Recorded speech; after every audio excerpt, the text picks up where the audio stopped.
हमारी आराधना का लक्ष्य है निरंतर प्रिया प्रीतम का चिंतन होना। इस समस्त साधनों का सार है अनन्य चिंतन। इस अनन्य चिंतन में जो बाधक भाव है वो है विषय चिंतन। शरीर को मैं मानकर मन और इंद्रियों से विषयों का चिंतन करना, ये विषय भोग से भी अधिक घातक है। उपासक समझ नहीं पाता है, उसको लगता है क्रिया तो हम कर नहीं रहे, पर जो क्रिया करने से अंतःकरण गंदा होता है उससे भी अधिक गंदा अंतःकरण विषय चिंतन से होता है। हमारे हृदय में हर समय दो वृत्तियां जागृत रहती हैं, एक रागात्मक और एक द्वेषात्मक। इन दोनों को जो मिटा देता है वही महात्मा हो जाता है। इन दोनों को जो मिटा देता है वही भगवत प्राप्त हो जाता है। अध्यात्म इन दोनों को मिटाने के लिए है, राग द्वेष दोनों को। अंदर से देखिए, जब आप प्रयास करते हैं तब भगवत चिंतन में वृत्ति लगती है, नहीं छोड़ दे दो ही जगह वो रहेगी, कोई अनुकूल विषय कोई प्रतिकूल विषय, अनुकूल व्यक्ति प्रतिकूल व्यक्ति, बस वही राग द्वेष का चिंतन, अच्छे बुरे, बस यही मिटाना हमारी साधना है। जब तक हमारे चिंतन का जो आधार है, चित्त के अधिष्ठात्र देवता भगवान वासुदेव हैं। वासुदेव अर्थात सर्वत्र विद्यमान परम तत्व। जब तक हमारा चिंतन एक एक वृत्ति के द्वारा प्रभु का नहीं होगा, तब तक अध्यात्म रस नहीं मिलेगा, अध्यात्म का जो आनंद है नहीं मिलेगा। अध्यात्म का आनंद अखंड प्रसन्नता, प्रसन्नात्मा। ये जो आपकी प्रसन्नता नहीं रहती, आनंद नहीं रहता, उसका कारण आपकी राग द्वेषात्मक वृत्ति है। राग वृत्ति हुई तो कामना, कामना दृढ़ हुई तो क्रिया, क्रिया हुई तो और कामना के संस्कार, बस इसी में हमारा जन्म चला जाता है। हम मन को शत्रु भाव से नहीं देख पाते हैं, मन को मित्र ही नहीं अपने को मन मान लेते हैं। तदात्म भाव, तन्मय भाव मन में। अब मन ने अनुकूल माना तो मैंने अनुकूल माना, मन ने प्रतिकूल माना तो मैंने प्रतिकूल माना, मन ने अच्छा माना मान लिया, मन ने बुरा माना मैंने मान लिया। यह है संसारी पुरुष का लक्षण।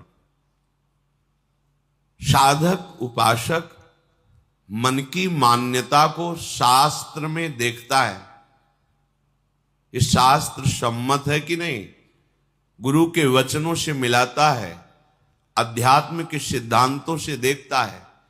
यदि वो शास्त्र सम्मत, गुरु अनुकूल, इष्ट अनुकूल है तो उसकी बात मानता है, नहीं तो मन की बात बिल्कुल नहीं मानना चाहिए। अगर मन की बात मानते रहे तो ये इसी में फंसाते रहेगा। भगवान पे गुस्सा, गुरु पे गुस्सा, शास्त्र पे अश्रद्धा, ये सब लाएगा।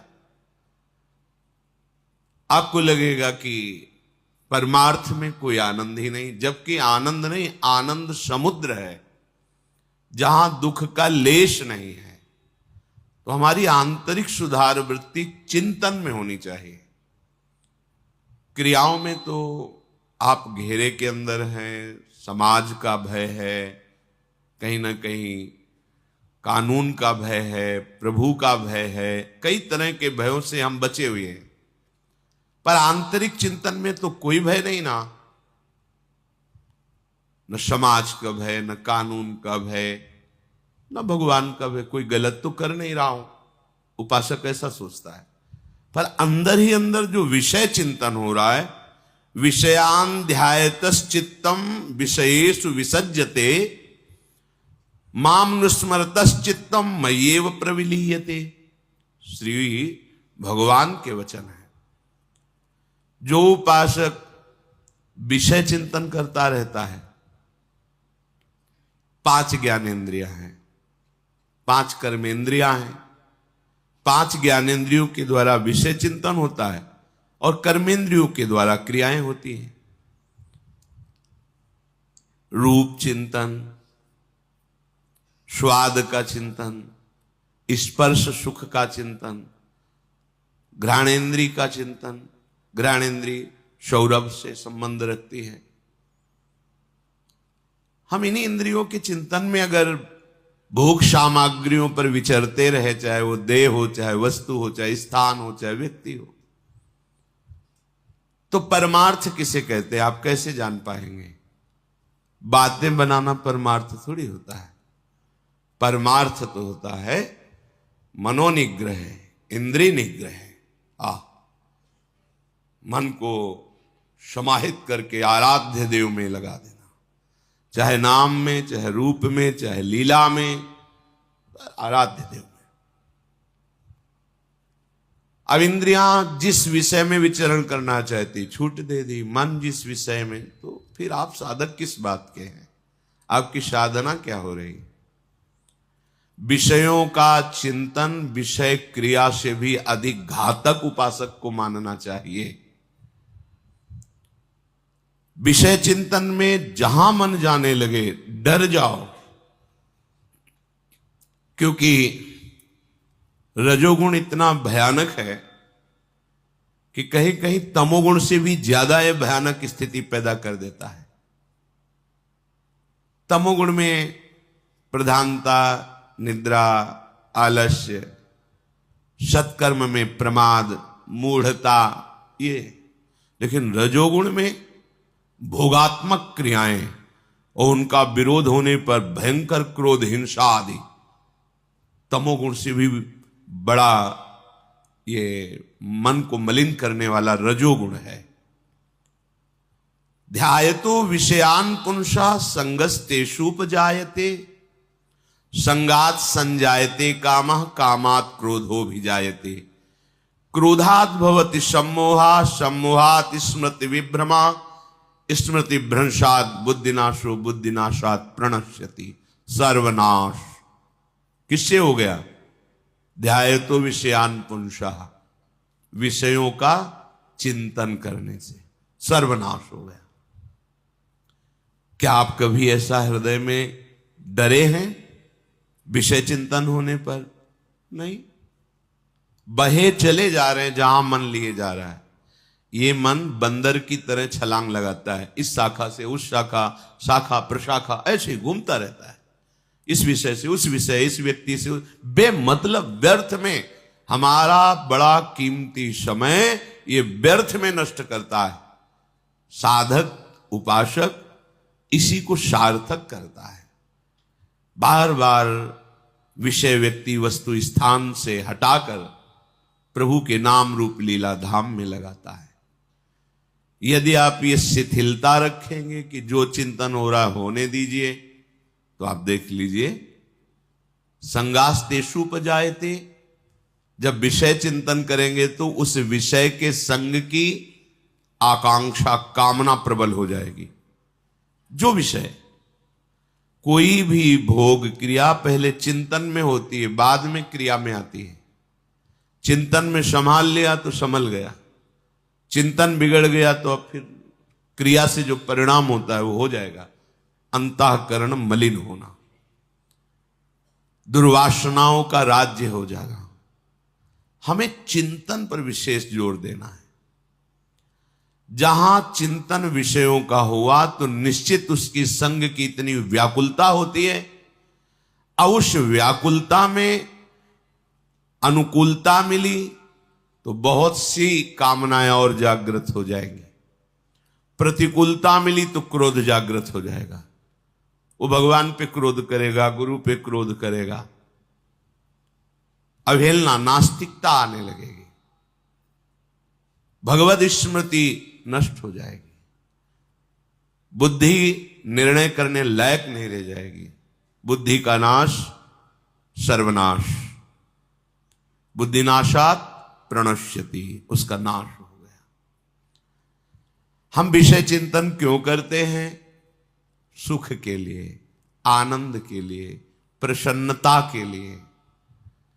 क्या किसी को आज तक सुख, आनंद, प्रसन्नता मिल पाई है? मिल पाएगी? मिल रही है? नहीं। क्यों? क्योंकि इसमें सुख है ही नहीं। श्री भगवान कह रहे हैं, ये ही संस्पर्शजा भोगा दुख यो नय एवते आद्यंतवंतः कौन्तेय न तेषु रमते बुधा। ये इंद्रियों के साथ जो मन विषय भोगों में सुख, आनंद, प्रसन्नता ढूंढने के लिए जाता है, चिंतन करना, भोग क्रिया करना, तो भगवान कह रहे हैं भोगा दुख योनय एवते। ये जितने भी इंद्रियों के भोग है ये दुख प्रकट करने वाले हैं। योनय, यहीं से दुख प्रकट होता है। दुख की मूल जड़ क्या है? भोगों का चिंतन और भोगों को भोगना। हम किस लिए भोग रहे हैं? सुख, आनंद, प्रसन्नता। और भगवान क्या कह रहे हैं? कह रहे हैं जितने भी इंद्रिय मन के द्वारा भोगे जाने वाले भोग हैं वो सब दुख योनयः, ये दुख प्रकट करने वाले हैं। दुखों की मूल जड़ भोगों का भाव, उनका चिंतन करना, उनकी क्रिया, उनमें सुख भाव। आद्यंतवंतः कौन्तेय न तेषु रमते बुधा। ये जितने भी भोग हैं ये आद्यंत वाले हैं, इनकी सत्ता नहीं है, ये असत है, परिवर्तनशील है। अब कोई बुद्धिमान कैसे भोगेगा इनको? तो जो बुद्धिमान है, जो साधक हैं, जो उपासक हैं, वो भोग क्रिया की तो बात जाने दो, वो भोग चिंतन ही त्यागते हैं। भोग चिंतन छूटा, आप अध्यात्म की चढ़ाई पर, ऐसी ऊंचाई पर पहुंच जाएंगे जहां काम क्रोध आप पर आक्रमण ही नहीं कर सकते। पर क्या होता है? बहुत समय निकल जाता है। ये भ्रमण के समय अनुभव किया है। जब बहुत मिलन होता है संतों से तो दो प्रकार का अनुभव होता है। एक सत्य मार्ग में दृढ़ता पूर्वक चलने वाले और एक सत्य मार्ग में शिथिलता पूर्वक चलने वाले। बात चेष्टा और मुखाकृति से ही पता चल जाता है कि साधक दृढ़ मार्ग का पथिक है या शिथिल। विषय चिंतन चलता रहता है, कभी भगवत चिंतन चल गया, हाँ कहीं कहीं भूल से विषय क्रियाएं भी होती रहती, तो अनुभूतियां नहीं होंगी, अध्यात्म की दिव्य अनुभूतियां नहीं होंगी। जो अंतःकरण में विषयों का तुम चिंतन करते हुए सुख का अनुभव करते हो, वही सुखाशक्ति तुम्हें भोगों में सुख का अनुभव करा रही। नहीं, भोगों में सुख नहीं है, पक्का नहीं है। किसी आदमी को कह दिया जाए कि आपको 24 घंटे के बाद फांसी की सजा दे दी जाएगी और विश्व के जितने सुंदर भोग हैं सब एक महल में रख दिए जाए, स्वतंत्र हो, भोगो खूब आनंद से, 24 घंटे बाद तुम्हें फांसी में लटका दिया जाएगा। अब उस आदमी को डायरी और पेन दे दो कि हर भोग का अनुभव लिखो, क्या सुख है? किंचन मात्र कहीं सुख नहीं है। वो यही लिखेगा। क्यों? क्योंकि उसका चिंतन नहीं बन पा रहा भोगों का। चिंतन तो हो रहा है फांसी के फंदे का, अर्थात क्रिया भोग की है, भोग सामग्री का संस्पर्श है, पर सुख नहीं है। क्यों? क्योंकि क्रिया में ही तो सुख का अनुभव कर रहा है। जो मंद बुद्धि है वो क्रिया में ही सुख का अनुभव कर रहा है। बोले नहीं, वो चिंतन नहीं है ना, इसलिए सुख का अनुभव नहीं। मतलब समझ में आया कि भोग क्रिया में सुख नहीं है, भोग क्रिया के पहले जो चिंतन में तुमने सुखानुभूति की, भोग की, मूढ़ता के कारण वही तुम्हें क्रिया में अनुभव आ रही। वस्तुतः ये ही संस्पर्श जाब होगा दुख योने एवते। जितने भी भोग हैं इंद्रियों के, उनसे दुख ही प्रकट होगा, सुख नहीं। हम चाहते हैं परमानंद अखंड प्रसन्नता, तो ये होगी भगवत चिंतन से। और करते हैं विषय चिंतन, जिसका परिणाम है अशांति, दुख, क्लेश, बंधन, जन्म, मरण। ये विषय चिंतन से। तुम्हारा चित्त ही बंधन और मोक्ष का कारण है। विषय चिंतन करने वाला चित्त बंधा हुआ है, और भगवत चिंतन करने वाला चित्त जीवन मुक्त है। मामुनुस्मर तश्चित्तम मय्येव प्रविलीयते। जो विषय चिंतन का त्याग करके सदैव मेरा चिंतन करते हैं, वो मेरे में तन्मय हो जाते हैं, मेरे में उनकी स्थिति होती है। हमारा मन, हमारा चित्त प्रभु के चिंतन में, ये खास बात है अंदर की। आपका विषय चिंतन का जो प्रवाह है वो उल्टा हो जाए प्रभु की तरफ, अभी आपको आनंद मिलने लगेगा, अभी आप निर्भय होने लगेंगे, निश्चिंत होने लगेंगे। शोक करने की कोई गुंजाइश ही नहीं रह जाएगी। दुख का तो पता ही नहीं चलेगा। चाहे जितनी भारी दुख की परिस्थिति बाहर हो, आपका हृदय आनंदित रहेगा, प्रसन्न रहेगा। यदि आपने ऐसा सोच रखा है कि कभी भाग्य में ऐसा उदय होगा तो भजन हो जाएगा, अभी तो विषयों का भाग्य चल रहा है भोगने का, ये भाग्य से नहीं बदलता। कभी कोई समय परिवर्तन होगा, ऐसा परिस्थिति परिवर्तन होगा, ये समय परिस्थिति से भी नहीं बदलता। परिस्थिति बदलने के चक्कर में पड़ोगे तो जीवन समाप्त हो जाएगा। आपको कभी ऐसी परिस्थिति नहीं मिलेगी। जो परिस्थिति से भगवदाकार वृत्ति करना चाहते हो, समझ ले, पूरे जीवन में आपको ऐसी परिस्थिति नहीं मिलेगी जिसमें आप भगवदाकार वृत्ति कर लें। पुंसाम कलिकृतान दोषान द्रव्य देशात्म संभवान सर्वान हरति चित्तस्थो भगवान पुरुषोत्तम। यथा हेमनि स्थितो वह्निर दुर्वर्णम हंति धातुजम एवमात्मगतो विष्णुर योगिनाम शुभाशयम। कलयुग का ऐसा प्रभाव है कि कोई भी स्थान हो, वहां वो अपना प्रभाव दिखाए। कलि शब्द का सीधार्थ अधर्माचरण, पापाचरण, शास्त्र विरुद्धाचरण करने में उत्साह बढ़ाना। किसी स्थान में जाने से आपका भजन बढ़ जाएगा, भूल मिटाओ। अंतर्मुख होकर हृदय देश में विषय चिंतन त्यागने के लिए तुम उत्साहित रहो, बलवान बनो।